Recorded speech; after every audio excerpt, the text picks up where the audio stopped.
President Donald Trump on Sunday expressed his belief that some U.S. governors have taken coronavirus restrictions too far in their states, despite health officials' warnings of a second wave of the disease if social distancing measures are lifted prematurely. Trump on Sunday discussed the protesters that took to the streets in some states this week, including Michigan, Ohio and Minnesota, to demand an end to the stay-at-home measures that have been implemented by governors to curb the spread of COVID-19. The president sympathized with the protesters' concerns and declined to denounce their demonstrations during the White House Coronavirus Task Force news conference. Some have gone too far. Some governors have gone too far.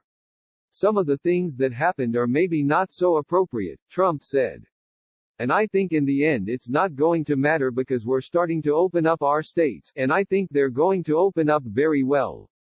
Some protesters were seen wearing Make America Great Again apparel and holding pro-Trump signs as they called for coronavirus measures to be relaxed and wider freedoms amid the pandemic.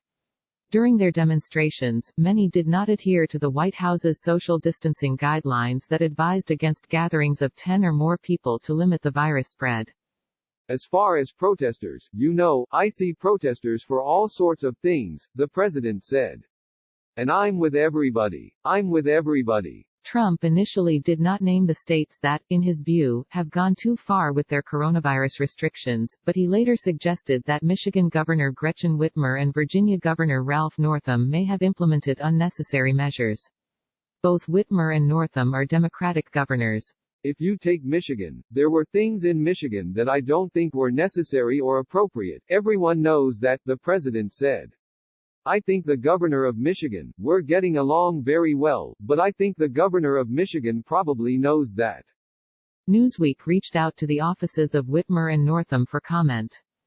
Trump has faced criticism from Democratic and Republican governors over a series of tweets he posted on Friday that appeared to be in support of the protesters in Minnesota, Michigan and Virginia. Liberate Minnesota, Trump wrote in one tweet. Liberate Michigan, he said in another. Liberate Virginia, and save your great Second Amendment. It is under siege, he wrote in a third. Maryland Governor Larry Hogan, R., told CNN that Trump's encouragement of the demonstrations was not helpful. Washington Governor Jay Inslee, D., told ABC News that the president's unhinged rantings and calls for people to liberate states could also lead to violence.